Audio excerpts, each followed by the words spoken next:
også. Og så kan man jo også se, at i boksning vil man jo få en henstilling for at ikke slå med lukket hånd eller slå med indersiden. Altså her må man i princippet slå lidt med det hele. Ja, det kan man godt se, men der er ikke slag med åbne hænder til siden af hovedet, specielt fordi det gør skadet trommehinden med det simpelthen. Så ingen palm strike, som det hedder på engelsk. Den havde han altså læst godt hold, inden Rosmund var lige ved at dykke ned i et spark. Der havde han set ham komme. Og han er arbejder stille og roligt igen. Holland har lavet et flot spark for Rosmund. Han vil gerne ende med sin boksning. Jarman kan vi se, og Rosmund han kølig. Vi kan høre hans hjørne siger, han skal tage ham ned. Rosmund, men...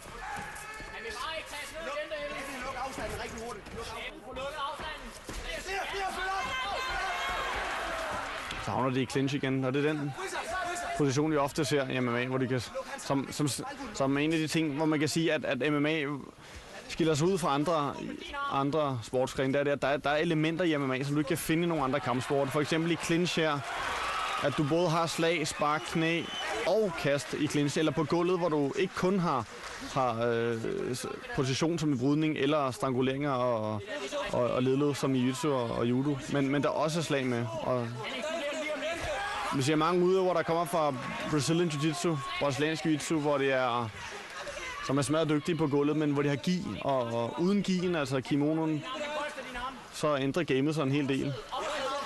Det er noget svært at holde fast i en, der er svedig, har bare overkrop. Og nu er Rosmund i mount her. Vi ser i modsætning til de to første kampe, så forsvarer Jarman sig godt. Han trækker Rosmund ned. Det gør så igen, det er svært at komme ud nedefra, når han trækker ham ned til sig. Men han annullerer ligesom slagkraften i Rosmunds slag, og det er svært at få slå ham her. Ja, der er ingen tvivl om, det er en rutineret kæmpe hollænder. Ja, og Rosmund kravler ham hen til buret igen, men Jarman får ham vendt her.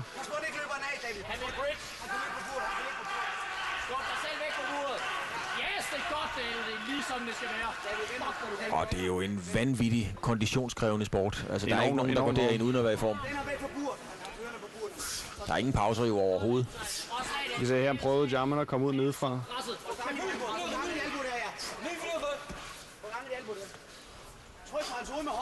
Der er stor teknik i det her. Alle, som har prøvet det, ved, at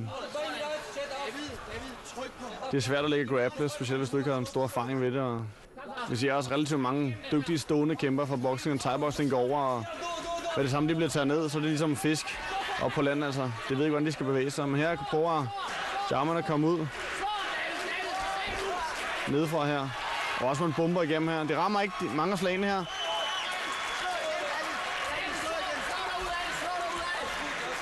Altså det er jo nok, ja, eller det ved jeg ikke, men man kunne forestille sig, at det måske var nemmere at lære en bokser at bryde, end at lære en bryder at bokse.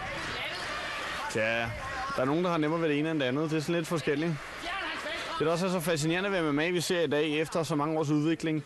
Da det startede i Brasilien, ja, man kan sige, at det altid eksisterede. Fascinationen ved at slås, og i Grækenland for mange år siden, dengang i Olympiaden var der havde det, der hed pankration, som faktisk er præcis det samme. Hvor de startede med boksning og brydning, og så ville de se, hvem var den stærkeste. Og så satte de kampe op, hvor der så mellem eller ingen regler var. Og så har man haft det i Brasilien fra starten af det 20. århundrede, og så kom det så til USA i 1993 med Ultimate Fighting Championship, hvor de så pittede stil mod stil, en bryder mod en bokser, eller en karateudøver mod en judomand osv. Og i starten så dominerede den brasilianske familie, der hed Gracie. De havde opfundet en udgave af jiu-jitsu, de kalder Brazilian Jiu-Jitsu, brasiliansk jiu-jitsu, hvor de simpelthen effektiviserede teknikkerne, og de dominerede så alle kampe, så de andre stilarter fandt ud af, okay, vi må træne det her, og stille og roligt, så har man ligesom fået lavet en slags, hvad skal man sige, et tekniksæt med de ting, der simpelthen fungerer under pres, ikke? Se her. Han har hænderne fulde dernede nu. Jarman får ham vendt her. Han ligger nu øverst i halfguard.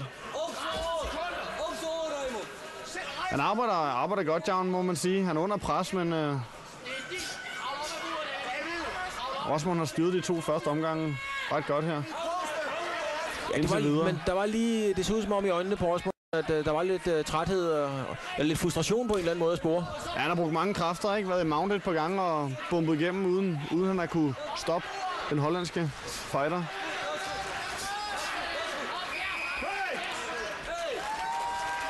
Men en flot kamp indtil videre.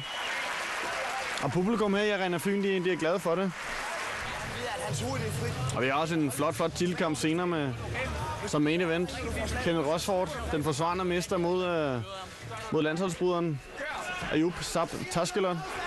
Og jeg starter. Holland han kommer ud her, lægger pres på. Han ved, han er bagud på point. Satser tungt på nogle slag, men Rosford får klinchet ham op mod buret her.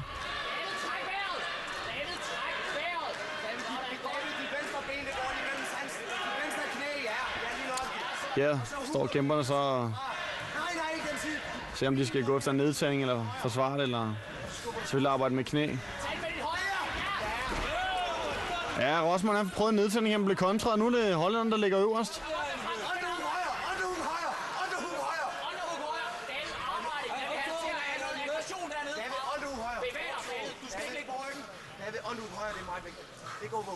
Ja, vi kan høre, at han er træt, Rosman her. Ja, det er han, og det... Han har brugt mange kræfter. Det er selvfølgelig også mentalt, at man har været fuldstændig ovenpå i 2 omgange næsten, og så kommer der altså bare en hollænder for fuld piv. I hans første professionelle kamp ved det forrige Fightergala-stævne, der tabte han til en stærk tysker, Mohamed Omar, på armlås, mener jeg. Så. Og nu her er han i alvorlige problemer mod Jarman. Han har taget ryggen på ham. Det er den mest dominerende position, du kan have på gulvet. Hvor han kan prøve at afslutte med den almindelige rear naked choke, en strangulering for ryggen. Eller armlås, eller selvfølgelig slag her. Han er træt her, Rosman. Og tung albu her på Jarman. Sidder lige bag øret her. Man må ikke slå til baghovedet. Det gør han heller ikke. Han lægger arbejdet for rear naked choke her. Han har sin venstre arm omkring Rosmans hals. Og sætter en choket ind nu her. Og Rosman forsvarer ikke, han klapper ud. Dramatisk afslutning på kampen. Han fik vendt den. Bagud på point. Efter 2 hårde omgange, hvor han har fået pryl, så vinder hollænderen kampen.